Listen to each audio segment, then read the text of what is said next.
Hi everyone, for tonight's Nightcap and review, I'm having a water, and tonight I'll be reviewing Servant to the Serpents by Callie Moss. This is a book I received as an ARC, but of course I'm going to give my honest opinion.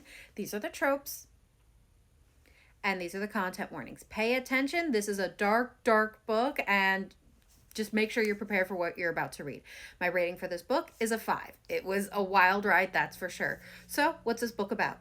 So this book is about Chloe, whose life has been pretty rough up till now, but now she's managed to carve out a piece of solitude for herself. She basically goes to work and comes home and doesn't really have friends, but she's content for the most part.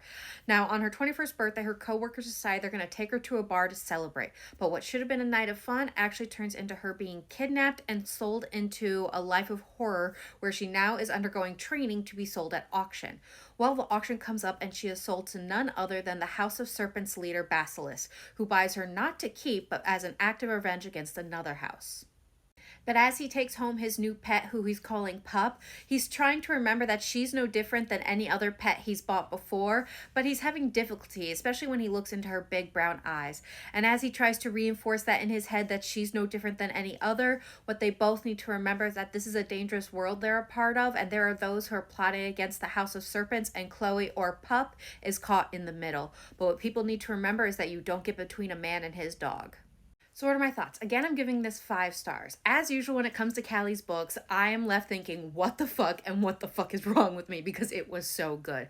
Now, check your triggers with this book. It is a very dark romance, and the male main character, Basilisk, is morally black. He is not a good guy. He does bad things to bad people. He is a bad person, and he does bad things to Chloe, our female main character. He is not a good guy. So make sure you are comfortable that when you are reading, because again, he does bad things even to Chloe.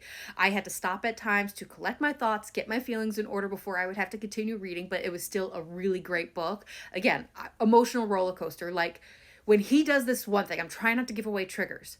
I literally almost threw my Kindle when he, let's phrase it as, let Chloe go, because he was letting her go for ego and bullshit reasons, and it didn't just hurt the relationship, it hurt her in a way that I don't know how she came back. I don't. And I was so mad at him, but I kept reading, and let's say it's worth it in the end. It was a great book and I loved it, but damn, my emotions were really run ragged through this book. Now, something else I want to mention that I really enjoyed was this image in my head. Now, Basilisk is a morally black, scary guy, like I mentioned, but after he started interacting with Chloe, he reminded me of those big, tough guys that walk around with the small, fluffy princess dogs that are spoiled with the pretty clothes, the bows, and the dog collars. Like, that is just the image I had in my head when he would sometimes interact with Chloe, and that dichotomy just made me giggle and endeared him to me for those good moments.